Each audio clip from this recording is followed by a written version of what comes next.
talking about private security, yes, we need and expect them to be everywhere, because even parking can become a danger zone. You see, I told you they have layered parkings behind the hotel. So you can come in this way, go and park, and get out from behind the hotel with the rest of the buildings, or you can park somewhere here, drive back and use the same entrance as an exit. Mm-hmm. So if you are talking about putting police all over the place, it can be very expensive. But yes, because it's a complex area, it is important that they have enough guard personnel, either for purposes of deterrence or raising the alarm. It is important, because when you invest in something like this, you also want people to have confidence that when I'm there, I'm safe and secure. So I don't think the issue of expenses in terms of security was an element on what we are seeing. I think this was just a planned attack. Our guards are not armed, and therefore the only people who could counter these fellows are our police officers. Well, looking at other, shopping complexes, the village market closed immediately after this attack, or temporarily, obviously for the security reasons. Yes. And so other malls also did close. I mean, someone can argue it's being reactive, but it's also taking precaution. But moving forward, Kenyans will wake up in the morning after looking at these kinds of pictures, and we do expect more coming from the CCTV cameras. What next? What do we do? I think they're just playing safe. But I don't think Al-Shabaab has the capacity for multi-pronged attacks. They don't have the capacity to plan for the hub, to plan for Two Rivers, to plan for Westgate, to plan for this. They don't have that capacity. Because this ni wale wa kujitolea kimuhanga. And there are not many. So I think the idea is pick one target that has a major impact on the international scene, deal with it, take some time, reorganize again. Because again, the chances of you planning so many, the possibility of you being found out quickly is higher than when you're planning for one. So I don't think they have the capacity for attacks. Again, for the purposes of just having the simple understanding of how this area is, from the main road, the Riverside Drive, coming into the Dusit complex. There's a barrier we are seeing there on our screen. I mean, it's a simple barrier. Even a motorbike can just, break through that barrier. No, but the first one is a very strong barrier. So the first barrier is where a very strong guards man is very strong. It's steel. What exactly is there? It's steel. Steel. This barrier with the two whatever this side, but it's a very heavy barrier. So for you even to drive through, I think to break it, you must be with a lot of force. So that is a strong barrier. But after that, there's no barrier. It's just that one you are seeing for the ticketing. But the main one is far outside what you are seeing here. Let's talk about the choice of weapons that they're using. AK-47. It's become symbolic of terrorism, unfortunately, the AK-47s. Why, why do they choose this kind of weapons? And also, there are different types of grenades, but there's a specific type of grenade that they're fond of using. Is it because they're readily available in Somalia or in the black market? It depends where they acquire the grenades. But the AK-47, there are several benefits. Look at our GSU here. Just turn if you have the capacity. Look at that G3. It looks a heavy weapon, isn't it? It is a heavy weapon. It's a heavy weapon. But when you look at that thing that fellow is holding, it is so light that they prefer those ones because they are light to carry. You can break it easily, put it somewhere, fix it back very quickly. And what do we say about AK-47? Okay, I've forgotten most of those things. But the fact that it is light, it does not jam easily. You understand what I mean by jamming? Yes, I do. It doesn't jam easily, and it can operate for a long time. Makes it a choice weapon for terrorists. It's very light. It has more weapons, more bullets. It is easy to fold it and run around with it, as opposed to the G3 or M18 or M25, which are very heavy weapons from the West. So I think that's why it's a choice weapon for terrorists, because it's light and ammunition is easily available in the market. What about the grenades? Wherever they are buying them, that is where we need to know, because that means it's easy to get them where they're getting those types of grenades. Because Black market, of course. Because I've talked to some security experts who said that type, is the Russian type, is a very old type of grenade, but it's still available in the markets. Yeah. Are they Easy still to being get. Easy to get? Easy to get. Don't forget, when Russia was the Soviet Union, several countries were producing weapons on behalf of the bigger Soviet Union. Yes. Ukraine was known to be for the ballistic missiles, intercontinental. It was known for that. It was the best. Czech Republic, Hungary, they used to produce several types of weapons. So when they broke off, some of them decided to maintain what they had, some of them decided to modify. And if they had stocks that were now obsolete in terms of their usage in that country, they end up in the black market.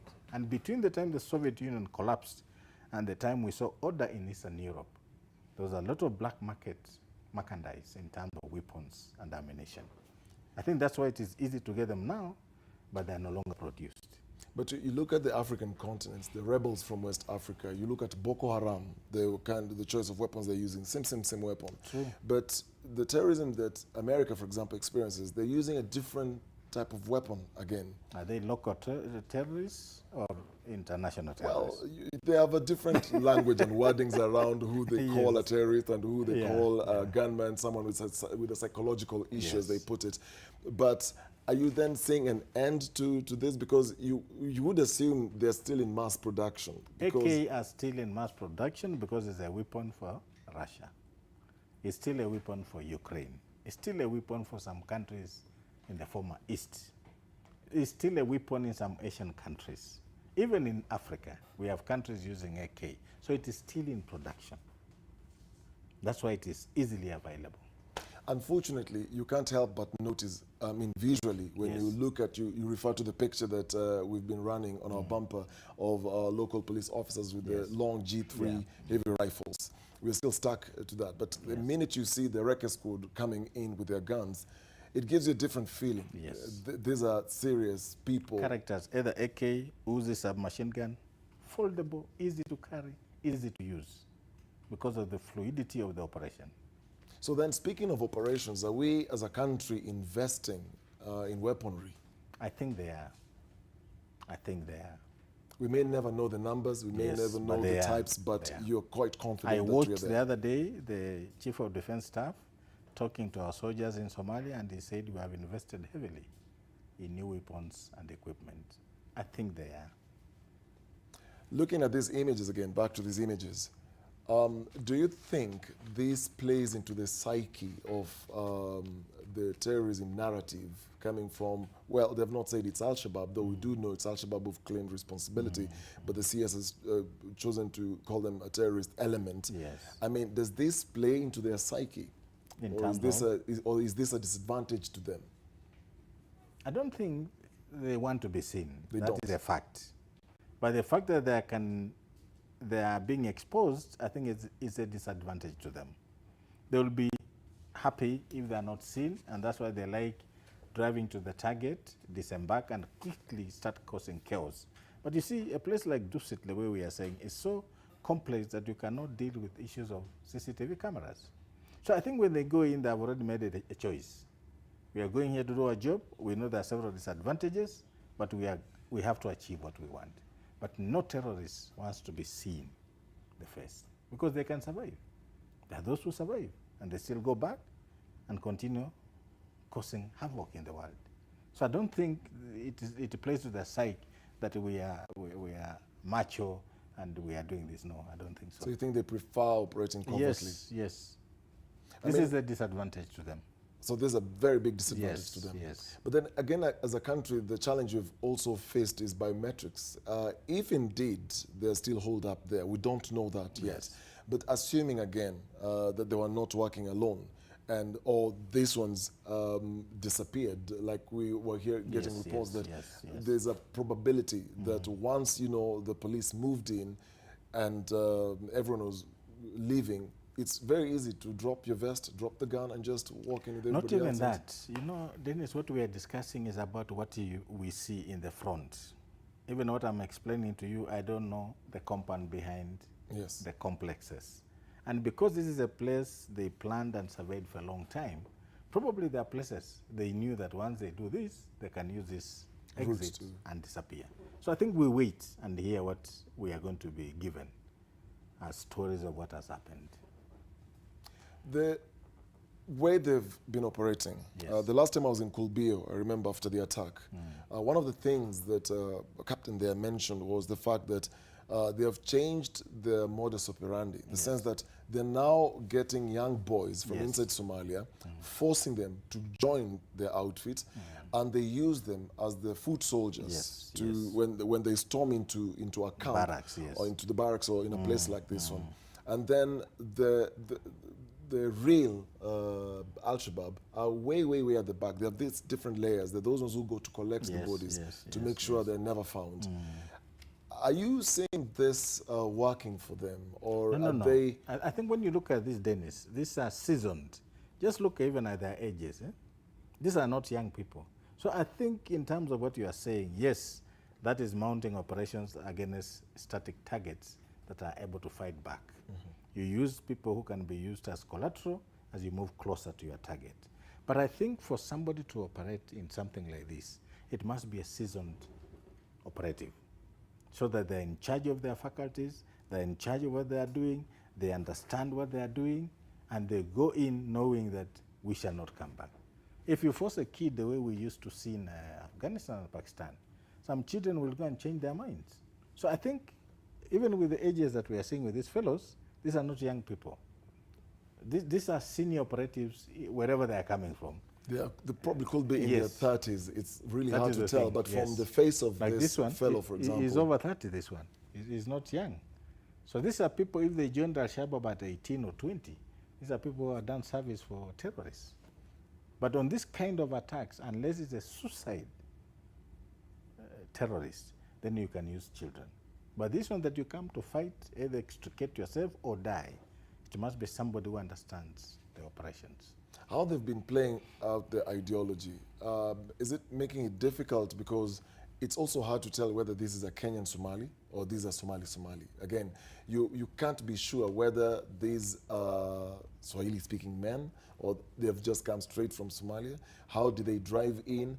If they were driving around with vehicles that were loaded with explosives and they have this kind of weapons and magazines, I mean, These are people who know the place. Yes. So it's likely they're both Somalis, Somali Kenyans, because now we can use the word Somali because we've seen pictures. Yes. So it is very likely that they have both in and out.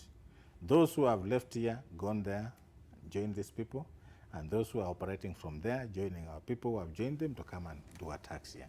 But I think I've been told, I'm not very sure, that the accent of a Somali from Somalia is different from the accent of a Somali from Kenya.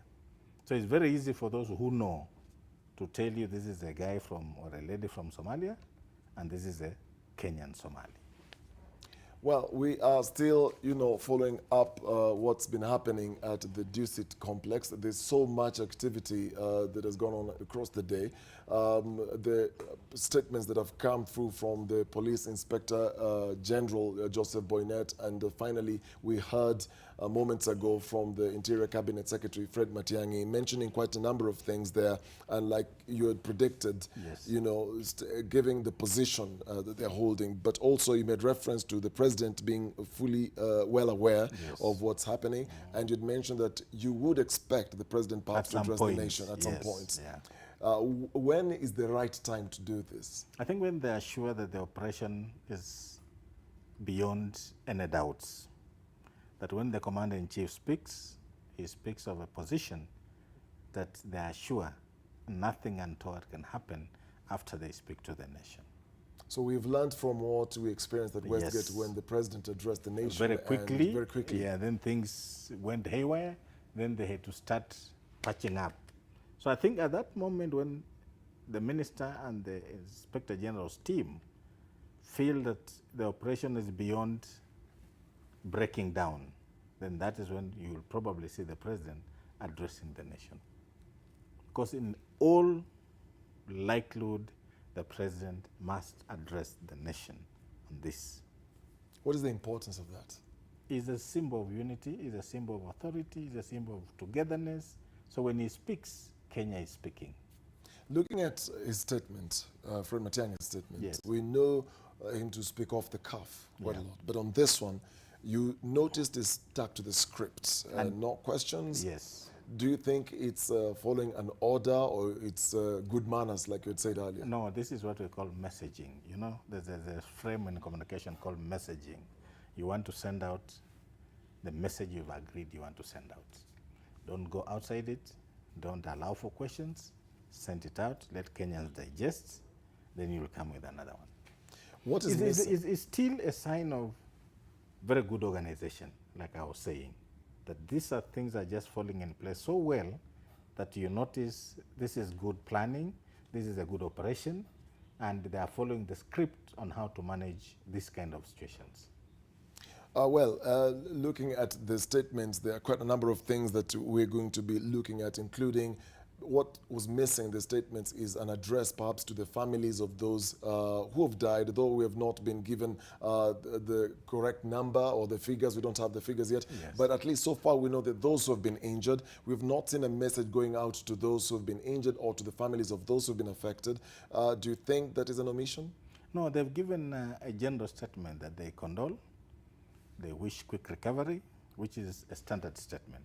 Okay. But I think going to individuals, they want to be so sure that by the time they send out these things, it will not be like what we saw from El Ade. Soldiers are being brought in, their relatives are not being told, then we start hearing stories. So I think the Inspector General gave a very generalized statement of condoling with us and wishing them quick recovery.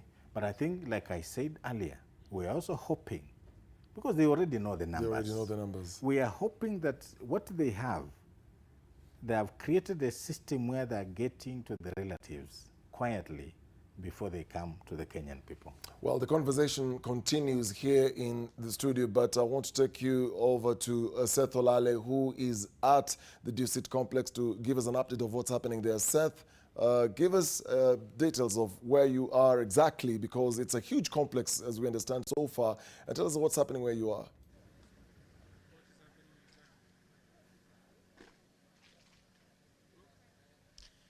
Well, there's little information coming out from where the operation is still underway, but we have had a statement, or rather a witness account, the version from Ruben Kimani, who was actually operates here at the Dusit. He operates, he's in charge of security, and actually he was the one that had the access to the emergency exits. And according to his version, because about an hour ago he was able to come, and before he entered the ambulance to be taken to Avenue Hospital, he managed to speak to the media, and what he said was that he had the access to the emergency exits. He managed to actually evacuate at least 4 persons, but unfortunately he lost. Actually, he saw 3 persons passing away, and he confirmed that they passed from gunshot wounds. They passed away from gunshot wounds, and the only way he could save himself, according to his account, is that he was able just to lie, or rather collect pile of some bodies and put on top of his, and then assume, or rather pretend to be completely dead. And indeed, he also told us that he's a little bit concerned for some of his colleagues, which he say that have been trapped at the basement ground that is just next to the swimming pool, and this is at the Dusit Hotel. And those were speculations about, because earlier on, about 25 minutes ago, we saw at least 3 Red Cross recovery vehicles, amid speculations that perhaps maybe, just maybe, they would be ferrying bodies to an unknown destination. And we also had information that the number of casualties, that in particular those 3 recovery Red Cross vehicles could number between 8 to 10, and this is according to a source right within the Kenya Red Cross. And also what we know is that at least for an hour or so there has been utter silence here in the dark, just along Riverside Drive. We haven't had any more explosions, or rather gunshots, as we had earlier on. And so maybe just to symbolize that maybe it's now a matter of recovery efforts now going on, but also we've had information that we have some persons that are still inside at least two buildings just near the Dusuit Hotel. And because we are told that in one of those offices which houses the Commission of Revenue Allocation on second floor, we have been told that there are persons that are communicating with relatives outside, and the last communications was at around 10:30 p.m. So that is just tells you that still there is activity in the nearby buildings. And also we had some information that at least in one of the buildings, that is the 14th Hanover building, we are told that up to 6th floor it has been successfully secured, or rather everyone has been successfully evacuated. But what is not clear is whether the adjacent building, that is the Dusit and the Grosvenor buildings, we are being informed that the operations there for recovery is still underway and it is not complete. And so those are just some of the updates that we've had so far. No one has come out actually from the operation area just to come and address the media, just to give a briefing of what is taking place. But we are told, we're meant to understand that, of course, the CS Interior, Fred Matiang'i, has given a briefing of what is just happening here. But from here along the River Drive Avenue, it is still silent, no much of activity, at least from where we are. What is just, or rather who the people that just behind me, or rather the people who are just around me, the press, both local and foreign press that have mingled, or rather have just arrived, have been here since this particular incident took place. And so of course we'll be giving you much more update in regards to what happens, and as soon as they happen, of course we'll keep all our viewers updated. Well, thank you very much, Seth Olale, there at the 14 Riverside area. Well, the media is not allowed to go beyond the cordoned area because it's still an operation area, still being secured. And from what Seth has been able to gather there, he says that there's still some activity going on there. The evacuation seems not to be completed, and there are people still texting and talking to friends and relatives in the adjacent buildings. He specifically mentioned two buildings, that there are people who are still there, whether they're still waiting to be evacuated, because we also understand that there are people who are scared of coming out. So we'll continue monitoring this situation, and Seth is there, Ken is also there, and we also have our other reporters there monitoring the situation. But back to Simi, as we wrap this up, what is coming out here is that, you know, there are people who are still in the buildings. Yes. They're texting relatives, talking to their friends. Doesn't seem like this is over, in terms of over. We expect this to go until morning. That's why I told you I wanted to be semantic in this. So when you say you're in control, it's different from being in charge. Yes, they've controlled the situation, but the thing is still on until when they are sure they have taken charge of everything, then they can say the thing is over. So I think we also need to understand that the thing took place fairly late in the afternoon. If it was early in the morning, maybe you could say it's been wrapped up. But because of the darkness and whatever, let's give them time. We see what they will tell us by tomorrow around 10. I just hope, and I want to repeat it, that people have been made to have the ability to contact their relatives, their loved ones, their friends, so that wherever people are, they know our people are okay. If by any chance that those who have lost their lives, I'm praying and hoping that the system has put in place some mechanism to get in touch with their relatives and loved ones, even as they don't tell the public exactly what took place. What took place? Yes. I mean, as we wind up, why the GSU commander in charge of this operation? I mean, why, in terms of looking at the whole structure and having one centralized command structure, why the GSU? One, this is a police operation. Two, this is an operation that is beyond normal policing duties. So therefore you bring in the Recce Squad, which is a paramilitary unit. When you bring the Recce Squad and you add in the specialized forces, also within the Recce Squad or something different, it must go under some police commander. Now, who understands better operations of the Recce Squad and the GSU than the commandant himself? So you give it to him, and anybody else who comes works under that framework. Is this rotational? The commander is appointed by the IG. It doesn't have to No, in terms of these operations. Yes. I mean, if something else happens again tomorrow, are we going to see No. another He's person in charge of this operation until it's over. If we get another problem, God forbid, the IG might decide to appoint another commander of the operation. It doesn't have to be this guy. But the commander of this kind of operations is appointed by the IG. If it is a military, then the Army commander appoints, the Air Force commander appoints, or the Navy commander appoints to be in charge of that specific operation. Speaking of military, this is my last question as we wind this up. Is it time for KDF to leave Somalia? It's unfortunate KDF is not Somalia on its own. I think this is what Kenyans refuse to accept. KDF is now under AMISOM. And KDF operates under the framework and the program of AMISOM. If KDF pulled out of Somalia today, it will be doing that as a unilateral decision against the wishes of the international community. So there's nothing we can do. Once we rehatted ourselves into AMISOM, we go by that program. And even if it gets to a point where AMISOM decides to pull out and Kenya still feels we still have a problem around our borders, and it decides to have some element of security along the border, that will be a decision made by the Kenya government.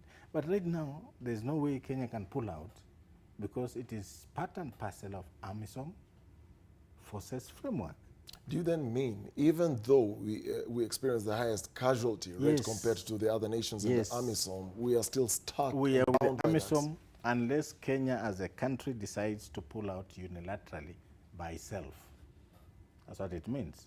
Then it will be an individual state decision, and it might have serious repercussions in terms of our relationship with AU, in terms of our relationship with the region, in terms of our relationship with the international community. So it's not an easy thing the way Kenyans are talking about pulling out Somalia.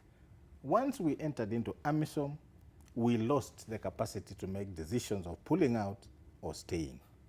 So we follow the framework of AMISOM, and they said by 2020, they want to see if they can start pulling out. They have asked Burundi to pull out, I think, 1 battalion. They are refusing because they make a lot of money.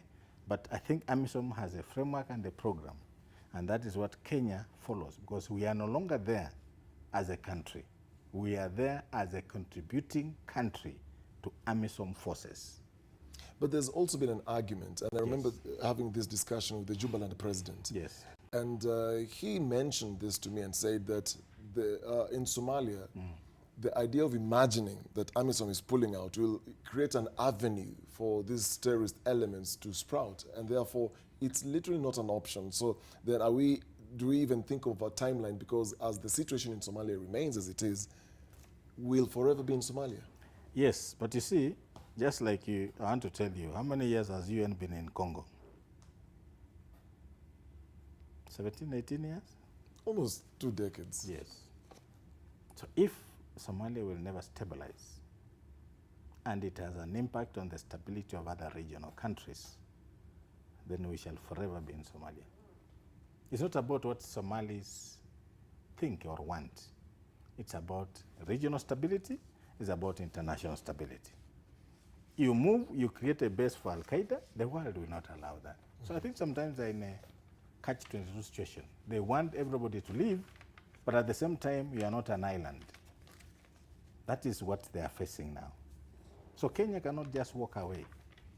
It must follow what AU says, and it must abide by the program of African Union.